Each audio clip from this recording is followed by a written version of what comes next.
Então, bom dia a todos, vamos lá, esse aulão. Vamos buscar então hoje, na verdade, trazer as principais dicas, as principais situações, né, os principais elementos, voltando às últimas provas, o que aconteceu nas últimas provas. Então eu vou pensar dentro do material aquilo que eu entendo que é mais importante nesse momento, tá? Primeira coisa, todos na folha 101, vocês vão verificar então que eu trago ali um breve conceito do que é tributo, né? Prestação pecuniária compulsória em moeda, ou seja, para o tributo ele tem um valor econômico, ele tem que ser pago em dinheiro, né? E o que mais? Por exceção, eu posso pagar tributo com bem imóvel, dação em pagamento de bem imóvel. Mas, em regra, pagar tributo aqui é em dinheiro, né? Eu posso pagar também em selo, estampilha e tal, mas, na verdade, o que vem perguntando nas últimas provas, nós temos que saber que a dação em pagamento somente se dá em bens imóveis. Não é permitido dação em pagamento de bens móveis, tá? Isso é muito importante. Outra situação importante aqui é saber que ela tem que ser instituída em lei e que ela não constitui sanção de ato ilícito. Então, cuidado. Se na prova aparecer assim, multa não é tributo. Não é espécie tributária a multa, ok? Então, vejam que nós temos 5 espécies tributárias, dando continuidade então no nosso estudo aqui. Impostos, né? Os impostos, as taxas, as contribuições de melhoria, as contribuições especiais e os empréstimos compulsórios. Esses basicamente são as espécies tributárias. Se nós analisarmos, assim, falando um pouquinho de cada uma, o imposto ele tem uma característica. Qual é a característica do imposto? Ele é não vinculado. O que quer dizer não vinculado? Você paga imposto e você não tem nada diretamente, o contribuinte não recebe nada diretamente em razão do pagamento do imposto. Tá? Isso está no artigo 16 do CTN também, que eu busquei ali, está ali então referido. Né? Claro que os impostos aqui nós vamos ter na Constituição Federal, né? Vamos apenas lembrar algumas coisas assim que me pediram para que falasse. Ontem um aluno me pediu, fala um pouquinho sobre, vamos relembrar assim quais são os impostos. Então vamos ver assim, se nós falarmos dos impostos da União, né? O carro-chefe aí é o imposto de renda, né? Impostos estaduais, temos aí o ITCD, temos o ICMS, temos o IPVA, né? Então vejam, vamos aqui fazer uma pequena lembrança. Então, se pegarmos os da União Federal, né, vamos ter aí o IR, né, que vai estar aí, o IOF, o IPI, o IE, o II. Né, imposto de renda, imposto sobre operações financeiras, o IPI, o IE e o II. Né, esses impostos, então, federais. Os dos estados, então, o ICMS, o ITCD, né, o IPVA. E os municipais aqui, né, o ISS, né, que vai então o IPTU, tá, enfim. Né, então esses, basicamente, assim, os impostos, pediram para que eu falasse um pouco sobre competência. Né? Agora, por exemplo, falando um pouquinho das taxas. E as taxas, como é que funciona? A taxa depende de quem, né, a prestação de serviço que é feita. Né, vejam que a taxa vai se voltar para uma prestação de serviço, na verdade é um serviço público divisível e específico. Essa é uma característica muito importante que é cobrada na prova. Divisível e específico, ok? Então, a taxa quem vai cobrar? Olha, depende de quem está prestando serviço. Se fosse uma taxa de emissão de passaporte, a União que vai cuidar disso, né? Se for uma taxa de licenciamento de veículo, o Estado. Se for uma taxa de alvará de saúde, o município. Então, cada um aqui nós vamos ter, né, quando falamos de taxa. Depois, as contribuições de melhoria. O que nós temos que cuidar na prova de contribuição de melhoria? Obra pública mais valorização imobiliária. Obra pública mais valorização imobiliária. Esse é o binômio que vai levar a contribuição de melhoria. Então lembre, se na prova aparecer, foi feita uma obra e não falar mais nada, né, uma obra pública e não falar mais nada, pressupõe-se que houve uma melhoria. Com certeza. O Estado ou o município fez uma obra e tal. Então, essa obra por si só já dá direito a uma melhoria, já dá direito a obra pública, não uma obra privada. Cuidado, às vezes tem lá um grande grupo econômico que faz uma obra privada em determinada região e valoriza a região. Isso não gera contribuição de melhoria, porque tem que ser obra pública. Agora vamos só fazer um contrário senso. Daqui a pouco a questão diz assim, olha, foi feita uma obra pública, mas na verdade, ao invés de valorizar o imóvel, trouxe desvalorização imobiliária. Bom, aí não pode cobrar. Por quê? Porque não é contribuição de pioria, é contribuição de melhoria, tá bem? Então isso é muito importante guardarem esse ponto assim quando a gente fala de contribuição de melhoria. Sobre empréstimo compulsório, bom, é algo que a banca gosta muito, né? Já perguntou várias vezes e na verdade tem assim, para cercar o empréstimo compulsório é bem fácil. Tem algumas coisas que perguntam que não tem como perguntar além do que está no 148 da Constituição Federal, né? Então ele vai dizer assim, empréstimo compulsório você vai guardar União Federal mais lei complementar. É isso que vai caracterizar então o empréstimo compulsório. União Federal mais lei complementar. Quem é que tem competência para isso? A União Federal. Que maneira ela pode fazer? Lei complementar. Se é lei complementar, não pode, em hipótese alguma, começar a ideia, o debate através de medida provisória. Porque medida provisória tem força de lei ordinária, não lei complementar. Então, aqui é bem específico, União Federal mais lei complementar. E outra situação muito importante, que também é trabalhado aqui, são os princípios, né? Principalmente o princípio da anterioridade nesse ponto aqui. Porque ele vai te perguntar, muitas vezes vai dizer assim, olha, em todas as hipóteses do empréstimo compulsório não obedece o princípio da anterioridade. Errado. Né? Porque nós sabemos que uma das hipóteses que fala em despesa, calamidade pública, realmente não obedece o princípio da anterioridade. Agora, a outra que fala em investimento público de caráter urgente, esse tem que respeitar o princípio da anterioridade. Né? Já que a gente está falando do princípio da anterioridade, bem rapidinho aqui, ó, quando a gente fala, por exemplo, do II, do IE, né, e do IOF.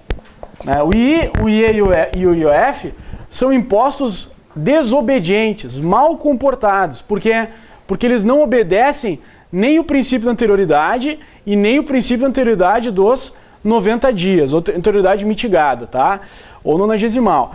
Bom, agora atenção, né? Quando a gente fala do IPI, um assunto que está bem em voga isso, o IPI é algo bastante em voga nesse momento, né? Quanto ao IPI, deve-se observar o que é? 90 dias. Logo, o princípio da anterioridade e da anterioridade nonagesimal quanto ao IPI, nós podemos dizer que o IPI ele não respeita o princípio da anterioridade, todavia deve obedecer os 90 dias. Tá bem?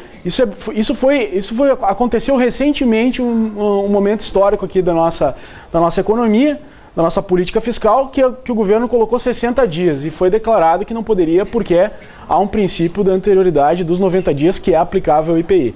Então o IPI aqui, lembra, né? 90 dias.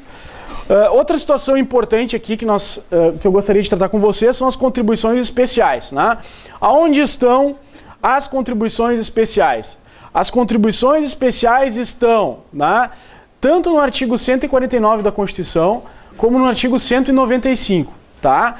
Por que ela está em dois artigos, 149 e no 195? Porque no 149 estão as contribuições sociais, de intervenção do domínio econômico, enfim, tudo isso, né? Lembrem de uma situação muito importante. Quando a gente fala de contribuições sociais, especiais, você deve aqui estar atento que em relação às contribuições sociais, em relação à contribuição de intervenção do domínio econômico e tudo mais, há toda uma proteção no sentido de que se eu exporto eu tenho imunidade e se eu importo eu não tenho imunidade. Se eu exporto, o que acontece? Eu estou levando bens para fora do Brasil e entrando dinheiro no Brasil. Então, toda a desoneração fiscal possível. Agora, e se eu importo, eu estou concorrendo. Então aí vai haver pagamento. Né? Lembrem também que quando eu falo dessas contribuições, eu tenho que me lembrar que existe o artigo 195. O que o 195 fala? Né? O 195 está deslocado. Por quê? Porque ele é contribuição para a Seguridade Social. Mas todos eles ali ficam no mesmo âmbito, né? Ficam todos no mesmo âmbito das contribuições especiais. E aí vão estar lá as contribuições para a Seguridade, que é para quê?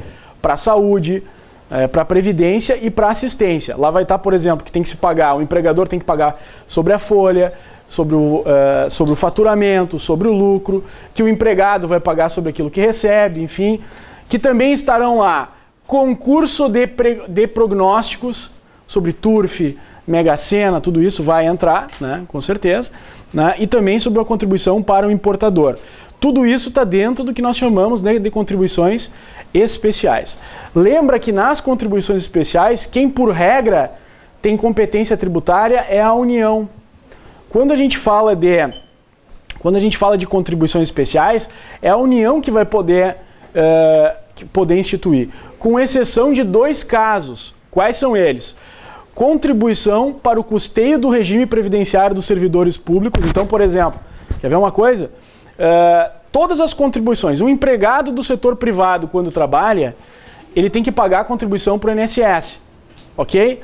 Cota patronal e cota do empregado. Quem é que cobra isso? A União.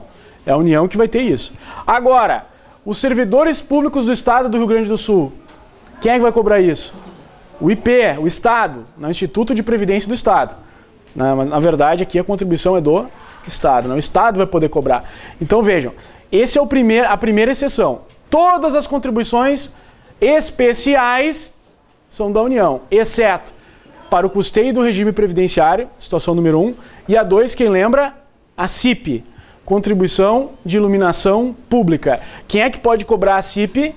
O município e o Distrito Federal. Tá, então, essas dicas são bastante importantes para que vocês guardem aí quando a gente fala um pouco sobre, quando a gente desenvolve a matéria de competência, tá bem? Então, visto essas situações, vamos falar um pouquinho agora. Ali eu trago para vocês nas folhas 103, só para a gente dar continuidade aqui no nosso estudo. Ali estão todos os impostos por competência, olha ali. II, IE, IR, IPI, IOF, o ITR também entra aqui, né? O ITR também é de competência da União. Cuidado com o ITR, que o ITR tem uma particularidade muito importante. Qual é a particularidade? A competência do ITR é da União. A competência do ITR é da União. Tá? Mas ele pode, por convênio, fazer com que os municípios cobrem o ITR. Cobrem o ITR. Cobrem o ITR. O que significa dizer isso? Que a competência é da União, podendo tanto a União como os municípios cobrarem. Agora, está errado afirmar que o município tem competência para cobrar ITR. Tem competência, a competência é da União. Todo mundo entendeu? Então, agora, relembrando, se na prova aparecer assim, o ITR é de competência da União, certo ou errado? Certo. O ITR pode ser cobrado pela União e pelo município. Certo. É de competência do município a cobrança de ITR em alguns casos. Errado. Tá? Todo mundo entendeu? Então vamos adiante. Então aqui eu trago para vocês ainda o IGF, Imposto sobre Grandes Fortunas, que também vai ter que ser instituído por lei complementar. Né? O IGF é o único imposto que não está ainda instituído. Né? Empréstimos compulsórios, está ali também, que vai ser da União. Impostos extraordinários de guerra, guerra é uma questão de soberania, então é União também. CIDs, as CIDs também vão entrar aqui, e as contribuições para a Seguridade Social também vão entrar nessa linha de raciocínio. Logo abaixo, a competência privativa dos estados e do Distrito Federal. Lembrem que o Distrito Federal ele tem essa dualidade. O Distrito Federal ele tem competência dos tributos estaduais e dos tributos municipais. O Distrito Federal não é um território, ele é o Distrito Federal. O DF é o DF. Tá? Ele é uma pessoa jurídica de direito público interno, né? Ele não é um território. O que mais? ITCD, ICMS e IPVA. Né? Onde é que vai cobrar o ITCD? Nas doações, nas sucessões causa-mortes, aonde mais? Né? Nesses 2 casos nós vamos ter ITCD, doação e sucessão. E o ICMS? Cuidado com o ICMS. Eu sempre digo, né? Nós temos uma dualidade aí entre ICMS e ISS. Nós temos que ter atenção. Qual é a atenção que eu gostaria de dizer para vocês? Olha só, o ICM seria S, tem um S, né? Então, nas operações de mercadorias, de venda, operações que tenham a ver com transferência de mercadoria, enfim, evidente que você vai cobrar o ICMS. Agora, em serviços, temos que estar atentos. Existem serviços de comunicação que a regra matriz do tributo diz que quem tem que pagar, que na verdade se cobra é ICMS. Por exemplo, telefonia, não é um serviço de comunicação? O que a gente paga na conta de telefone? O ICMS. Por quê? Mas não é um serviço? É. Mas o ICM tem um S. E esse S vai se voltar para quê? Serviços de comunicação e serviços de transporte interestadual e intermunicipal. Leia-se. Um ônibus que sai daqui de Porto Alegre e vai a Caxias do Sul, paga ICMS, porque é intermunicipal. Um ônibus que sai daqui e vai ao Rio de Janeiro, paga ICMS, porque é interestadual. A linha interna que faz Ipiranga-PUC aqui é uma linha dentro do município. Portanto, paga ISS. Todos entenderam? Então essa aqui é uma grande lembrança para vocês. Em geral, todos os serviços se paga ISS, com exceção dos serviços de comunicação e serviços de transporte interestadual e intermunicipal. Tudo ok até aqui? Tudo certo? Então vamos lá, vamos indo. Competência privativa dos municípios e do Distrito Federal. O IPTU, o ITBI, o IPTU, propriedade territorial urbana, né? O ITBI, quando é que eu vou pagar o ITBI? Quando há transferência de bens imóveis, né, onerosa. Se houver uma transferência onerosa, na prova, eu falo uma transferência onerosa, uma compra e venda de bens imóveis, eu vou pagar o quê? O ITBI. Agora, se for uma doação de um bem imóvel, o que eu vou pagar? Ele doou um bem imóvel. ITCD. ITCD. Tá? Depois o serviço, o ISS eu expliquei, né? Lembrem que o IPTU ele pode ser progressivo. O IPTU se qualifica pela progressividade, tanto fiscal como extrafiscal. Nós temos outros impostos que são progressivos, a gente pode trazer aqui. O ITR também é progressivo. O ITR também é progressivo. Quem mais que nós temos aqui?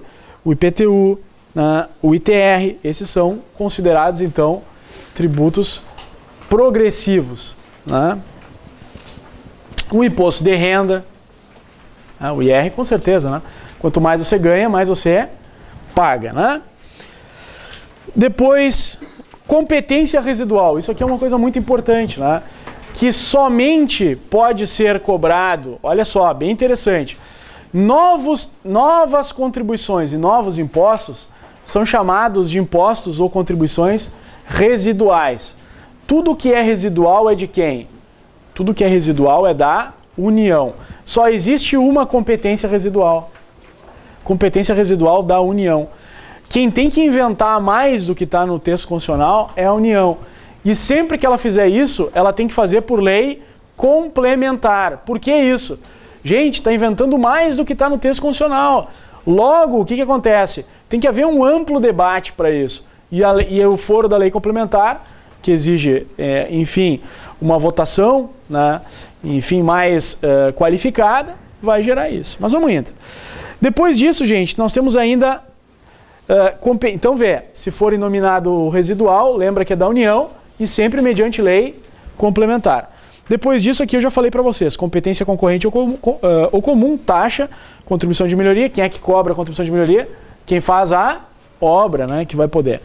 Contribuições previdenciárias cobradas de seus servidores, aqui cada ente, né, um município, por exemplo, em Porto Alegre nós temos o Previmpa, no estado nós temos o IP, tudo isso são formas, institutos de previdência que geram a contribuição para essa finalidade. Depois disso temos as imunidades. Quando a gente fala de imunidade, aqui a gente tem que saber que a imunidade está no texto constitucional. Ela é constitucional, então, a imunidade. Logo, ela não pode ser alterada por lei. Se uma imunidade um dia quiser ser retirada, tem que ser por emenda constitucional e mais, não pode ofender cláusula pétrea. Então é bastante complicado de mexer nas imunidades. Vamos falar um pouquinho sobre cada uma delas. Nós temos a imunidade recíproca. O que é imunidade recíproca? Entre os entes federativos. Então isso significa dizer, por exemplo, que o município não paga IPVA dos seus veículos. Por quê? Porque o Estado não vai cobrar dele. Isso é uma imunidade que nós chamamos de recíproca. Lembra que entre os entes, então o Estado do Rio Grande do Sul ou o município tem aplicações financeiras que geram imposto de renda. Não pagarão. Agora, a imunidade é do I de imposto. Quando eu falo de imunidade aqui do 150, eu só estou me referindo ao I. Já caiu várias vezes na prova isso. Falando de imunidade em razão de uma taxa. Não tem imunidade em razão de taxa. Tá? Mas eu sei que o município lá não paga uma taxa tal. Então deve ser uma isenção, que é por lei. A imunidade que está aqui, as imunidades recíprocas não geram afastamento de taxa, não gera de... Não gera. Então a imunidade é do I. Agora uma coisa vocês têm que estar bem atentos, que há uma extensão do conceito de... Há uma extensão então desse conceito de imunidade recíproca para quem? Para as autarquias e as fundações de direito público. Então uma autarquia, como por exemplo o INSS, ele goza de toda a imunidade que a União goza. Tá? Isso é importante. Agora, atentos. Empresas públicas e sociedades de economia mista, por disposição constitucional, não têm estendido para si a imunidade. Tá? Nós temos casos assim isolados na jurisprudência, como a Infraero e os Correios, que conseguiram por alegarem monopólio. Mas no texto constitucional, e é isso que você tem que marcar, né? No texto constitucional diz que só as autarquias e as fundações de direito público são aquelas que vão ter a extensão da imunidade. Sociedade de economia mista e empresa pública não tem, porque concorre e, portanto, tem que obedecer. Vamos indo. Imunidades do templo de qualquer culto. Toda religião, seja qual for, como eu brinco sempre, a que salva e a que não salva, essas vão ter direito à imunidade. Né? Às vezes a pessoa pergunta, mas e aquela religião? Toda religião, estou dizendo, toda. Porque o Brasil é um país laico, então ele não tem uma religião oficial. Logo, toda religião tem imunidade. E essa imunidade do texto constitucional, ela é da forma mais ampla possível que deve ser interpretada. Por quê? Ela vai abranger, olha só, atenção, a igreja, a casa paroquial, o estacionamento, né, imóveis que efetivamente tenham e que sejam revertidas para o templo. Outra coisa, cemitérios junto a igrejas também vão ter imunidade. Isso foi um entendimento recente aí nesse sentido. Então, bem importante que vocês guardem. Partidos políticos também vão ter imunidade, liberdade política. Né? As entidades sindicais dos trabalhadores também vão entrar nessa. Agora guardem, né? Sindicato só dos trabalhadores, não dos empregadores, só dos trabalhadores. Instituições de educação sem fins lucrativos também vão ter esse direito. Né? Claro que eles vão ter que comprovar, nos termos do artigo 14 do CTN, que mantém a escrituração contábil hábil. Ok? Vão ter que comprovar também que não distribuem parte dos seus lucros ou receitas. Tudo isso vai ter que ser comprovado, então, para que não haja e que não envie valores para o exterior. Então essa, na verdade, são o que vai ser levado. Depois disso, a imunidade dos livros, jornais, periódicos e papel destinado à impressão, que também vai ser. Lembrem que a imunidade é sobre o papel. A editora paga tributos. A imunidade, aqui a imunidade é objetiva, do objeto livro, né? Do objeto livro. Espécies de lançamento tributário. Né? Quais são as espécies de lançamento tributário? Nós podemos dividir as espécies de lançamento tributário em três. Lançamento de ofício, lançamento por declaração e lançamento por homologação. Gente, a classificação que é dada aqui é em relação às pessoas que participam. Lançamento de ofício, quem vai ser? Lançamento de ofício, como o próprio nome diz, é feito pela autoridade, ok? Lançamento de ofício é feito pela autoridade. Logo, o que nós temos que ter em mente aqui? Basicamente, nós temos dois exemplos clássicos de lançamento de ofício, que é o IPVA e o IPTU. Evidentemente que quando não há regularidade no lançamento, quando não é regular o lançamento, o que vai acontecer? Por exemplo, o lançamento deveria ser por homologação e não foi feito. O que acontece? O fiscal não vai pedir por favor para que efetuem o lançamento. Né? O que ele vai fazer? Ele vai lançar de ofício.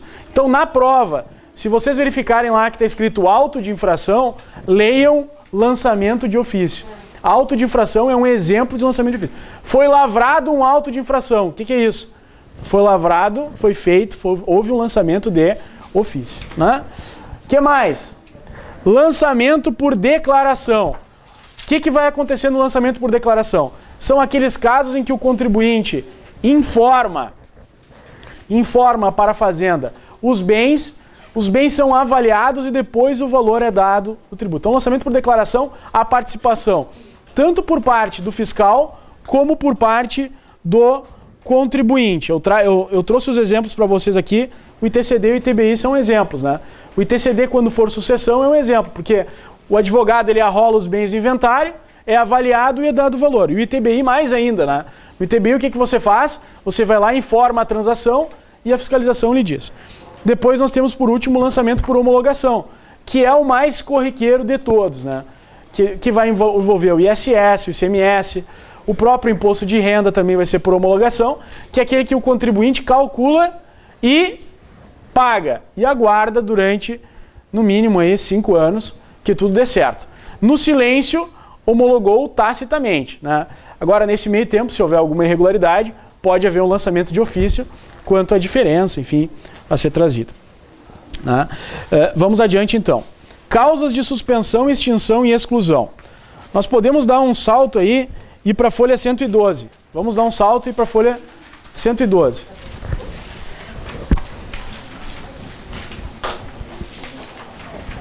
Na folha 112, então, tem a folhinha, né, a famosa folhinha. A folhinha, essa é a última olhada que tem que dar na folhinha hoje. A folhinha, então, é uma tabela resumo que vai separar causas de suspensão, extinção e exclusão. Bem próprio das perguntas da FGV. A FGV gosta de perguntas, né? Quem aqui trabalhou com a gente durante o curso lembra que a gente fez várias perguntas, analisamos várias questões, melhor dizendo, que traziam diferenças. Então, lá pelas tantas, eles lançam para vocês, são causas de suspensão. E aí vão falar moratória, depósito, enfim, e misturam com uma lá que não é, enfim, o que é. Então eles vão perguntar. Cuidado com a FGV. Gostam de perguntar incorreta, principalmente na banca de tributário.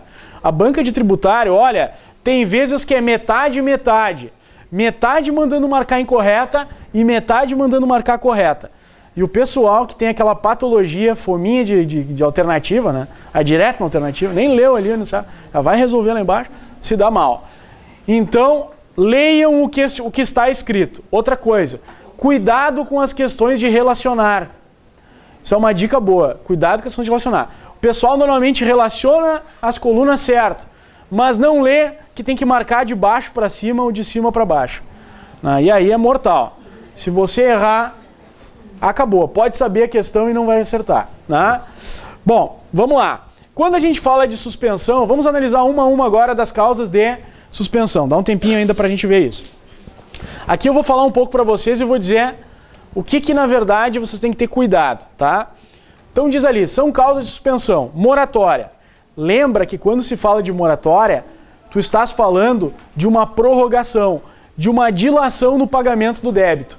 Isso é moratória. A moratória pode ser geral, quando envolva todo mundo, ou individual. Se for individual, o fiscal vai analisar e vai por despacho dizer tem ou não tem direito à moratória.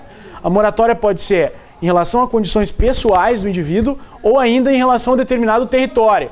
Não fere a isonomia se for somente para determinado território do estado do Brasil. Tá? Cuidado com isso. Às vezes já perguntaram. E a moratória individual não gera direito adquirido. Ou seja, se você mentir, fraudar, tiver uma contravenção, conluio, qualquer situação dessa, você pode perder a moratória. Tá? Então, disse para o fiscal que é pobre e passou de BM0 no outro dia na frente da fiscalização, pode perder a moratória. Guardem isso. Depósito do seu montante integral. O dia a dia do advogado. A juíza demanda, está discutindo o imposto, ao invés de deixar de pagar, deposita judicialmente para discutir. Isso suspende a exigibilidade do crédito tributário. O que é suspender? Pare. Parado. Está parado o crédito. Não significa que o crédito não é devido, mas está parado. Reclamações e recursos. O que é isso? As impugnações que vão acontecer. Os recursos administrativos. Isso também é causa de suspensão. Concessão de medidas liminares antecipadas em mandado de segurança e qualquer tipo de ação. Também é causa de suspensão. E por último, parcelamento, que também vai ser uma causa de suspensão. Atenção o que nas últimas provas foi exigido. Né? Primeiramente, perguntavam para vocês se suspensão, ter uma causa de suspensão, impedia o Estado de lançar o tributo, o município ou a União. Causa de suspensão não impede o lançamento tributário. Sempre vai poder a pessoa jurídica de direito público interno lançar o seu tributo. O que acontece é que ele vai lançar para evitar a decadência e suspender, tá? Mas suspensão apenas é um pare. Outra coisa, né? Parcelamento, muito importante aqui. Parcelamento, tudo isso depende de lei e o parcelamento por si só, salvo disposição em contrária, não afasta multas e juro. Isso é importante. Logo, se um contribuinte, por exemplo, ele é notificado para comparecer, né, à fazenda e quer parcelar, ele não perde, ele tem que pagar multa e tem que pagar juro. E ainda, se o contribuinte vai espontaneamente até a fazenda, o que é isso? Denúncia espontânea. Se ele fizer uma denúncia espontânea, atenção, se ele chegar lá e disser eu quero parcelar, ele não vai receber o benefício da multa de exclusão de multa. Por quê? Porque quem parcela, em regra, olha o que eu falei, em regra, tem que pagar multa e juro. Porque o artigo 155A diz, né? Salvo disposição em contrária, né? Multa, não, o parcelamento não vai afastar a multa e juro. Tá? Então, essas são as causas de suspensão. Agora, da suspensão, cai lá para baixo. Esquece, cai para baixo é bom, né? Mas às vezes cai para cima. Vamos lá. Suspensão, lá embaixo. Exclusão. Lá embaixo. Exclusão. As duas espécies que vão se caracterizar por exclusão, que é o desaparecimento, que é a isenção e a anistia. Como é que eu vou enxergar aqui a isenção? A isenção é uma, na verdade, por lei, né, o crédito tributário, ele vai ser excluído, tá? Agora eu quero dizer uma coisa para vocês. Professor, como é que eu vou saber se é exclusão ou extinção? Lê no enunciado e o verbo que eles vão utilizar no enunciado. Muitas vezes eles vão dizer assim, a lei tal extinguiu o crédito tributário. Se a lei extinguiu, não pode ser isenção e não pode ser anistia, ok? Porque se o verbo é extinguir, o que eles estão falando? Causa de extinção. Se eles falarem uma lei excluiu, tranquilo. Se disser assim, ó, a lei do município tal excluiu, já sei que ele está falando de causa de exclusão. Se ele excluir o crédito tributário, ora, é isenção. Se ele excluir penalidades, é anistia. Anistia vem de amnistia, amnésia, esquecimento. Anistia é esquecer. Ah, vamos esquecer isso. Então, é quando na verdade, o ente público ele esquece dos erros do contribuinte e afasta as consequências das penalidades. É isso. Agora, vamos falar de extinção. Né? Qual é a forma comum de extinguir o crédito tributário? Pagando. Que beleza. Essa é a forma mais tranquila que tem, né? Pagar é a forma mais tranquila de resolver o crédito tributário, né? De extinguir o crédito tributário. Mas existem outras formas. Vamos lá. Pagamento, compensação. O que é compensação? Encontro de contas. Quando as contas se encontram, ou seja, eu tenho que te pagar, tu tem que me pagar, vamos compensar. Isso acontece também no direito tributário. Mas daí a obrigatoriedade tem que ser as mesmas pessoas. Eu não posso, por exemplo, ter um crédito de imposto de renda e querer uma devolução lá de imposto de renda e querer compensar com ISS, não posso. São entes diferentes, o município é uma coisa, a União é outra. Então, eu vou poder fazer isso. Eu não posso compensar créditos que estão dentro de uma demanda judicial, não posso fazer isso. O que quer dizer isso? Quer dizer, por exemplo, eu entrei com a ação, eu acho que eu tenho um crédito, eu vou compensar. Não, tem que estar transitado em julgado essa compensação. Muito importante, tem que ser líquida. Transação, lembrem, prévio litígio. Isso que é transação. Transação é prévio litígio. O que vem dizer isso? Uma lei autorizativa de procurador da fazenda, procurador do município, de fazer acordos em litígio, em juízo, para alcançar, né, para o pagamento do crédito tributário. Então isso é transacionar. Se transacionar tem que ter um prévio litígio, tem que ter uma ação. Remissão, o que é? Aqui eu lembro, remissão com 2 S, né? Quem reza sabe. Remissão dos pecados, o que é? Perdão dos pecados, né? Momento bom para dar uma rezada, né? Remissão com 2 S, então, perdão. Quando tem uma C cedilha ali, o que é isso? É outra coisa, e não é hipótese de extinção do crédito. Além de ser um erro de português, é um erro de conceito jurídico. Remissão com C cedilha é resgate em execução fiscal, né? Execução fiscal, execução, né? É obrigacional. Prescrição e decadência. Prescrição é, lembra, prescriação. Ou seja, é quando a Fazenda Pública não ajuizou a ação. Prescriação. E decadência é quando não houve o lançamento tributário. Importante. Então, prescrição é quando não há o ajuizamento da ação. E decadência, quando não há o lançamento tributário. Conversão do depósito em renda. Quando o depósito, aquele depósito inicial foi convertido em renda. O que significa isso? Foi levado para os cofres da União, dos estados, do município. Pagamento antecipado e homologação, que é o lançamento por homologação. Por último, consignação em pagamento, quando você deposita para buscar a extinção e tem julgada procedente. Decisão administrativa reformável e decisão judicial passada em julgado. 2 casos também que vão ser casos de extinção. Então, um processo administrativo diz que você não deve, ou uma sentença diz que você não deve, é causa de extinção. E por último, dação e pagamentos de bens e imóveis. Móveis não é permitido. Agora, só uma coisa. Algumas coisas que podem acontecer amanhã, porque eles têm alguma... Eles querem complicar a vida de vocês. Então, nós estamos aqui para descomplicar. Lembra uma coisa, olha aqui, ó, presta atenção nisso que eu vou dizer para você. Aqui nós vamos fazer apenas um paralelo entre situações em que são suspensão e situações vão ser extinção, causa de extinção. Então, primeiro, depósito integral. O que é depósito integral? Suspensão, perfeito. Suspensão. Agora, o que é consignação em pagamento? O que é consignação em pagamento? O que é pagamento? Extinção. Então lembra, amanhã não marca errado. Consignação em pagamento é causa de extinção do crédito tributário. Lembra disso que vai ser bom, né? Bom, vamos ver. Ali quando diz assim, conversão do depósito em renda. O que é conversão do depósito em renda? Vamos enxergar isso. Num primeiro momento houve o depósito. Por quê? Porque eu não queria pagar. O que eu quero fazer na consignação em pagamento? Eu quero pagar. Essa é a diferença. Consignação eu quero pagar. Ele não querendo receber, eu quero que eles recebam. Então é causa de extinção. Agora, no depósito montante integral, eu vou lá, deixo o dinheiro lá e aí estou discutindo. Enquanto eu estou discutindo e está depositado, o que é causa do quê? De suspensão. Terminou o processo, o contribuinte perdeu, esse dinheiro é de quem? De quem é o dinheiro? Do governo, da União, do Estado, Federal, município. E aí vai converter em renda, vai extinguir o crédito.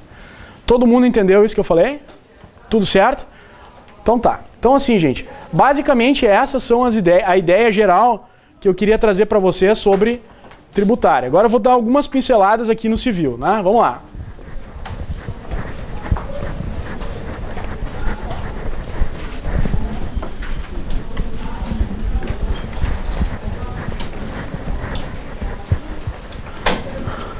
Primeira coisa, quando a gente fala em pessoa, lembra que pessoa no ordenamento jurídico nós podemos classificar em pessoa natural e pessoa jurídica.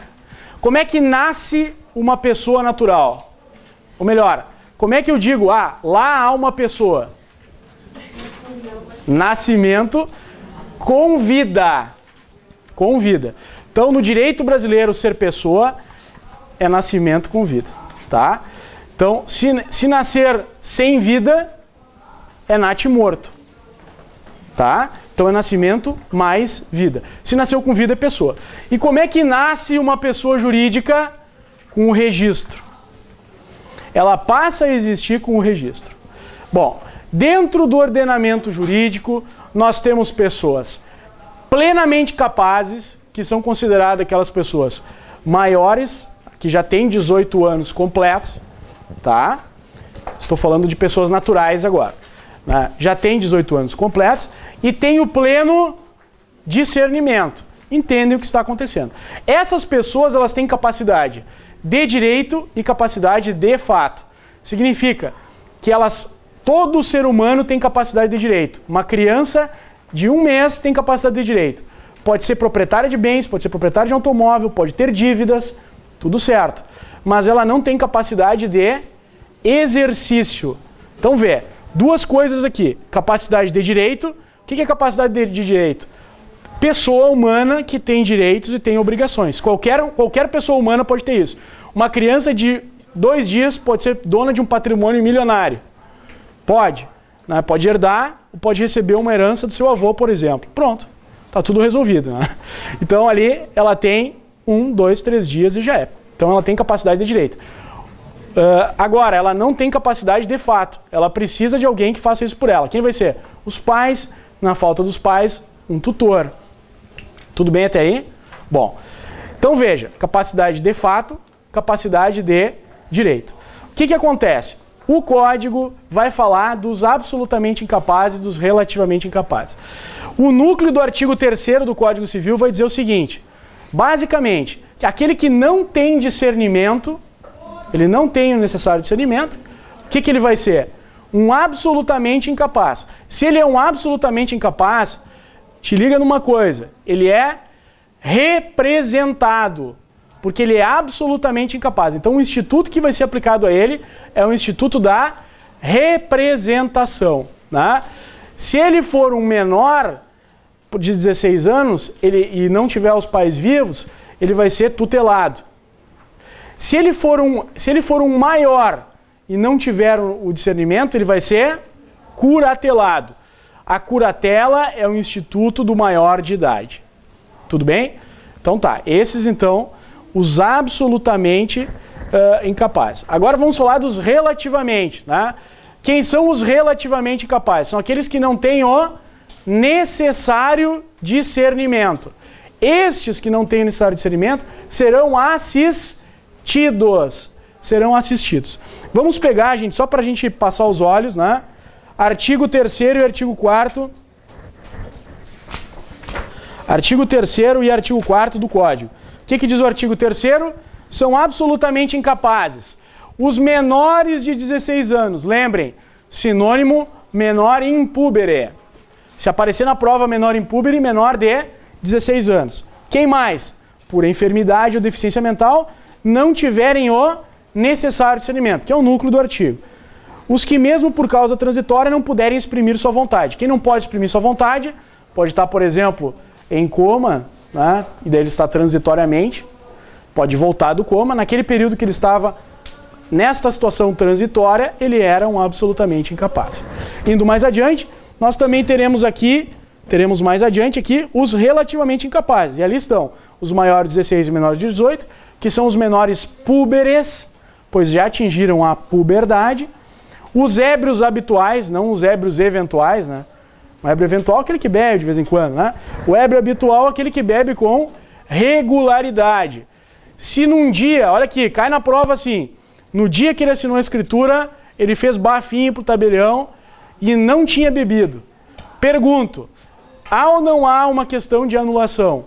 Há, porque o ébrio habitual ele tem um problema que já vai afetar as suas capacidades. Mesmo nos momentos de lucidez, ele está com a sua capacidade afetada.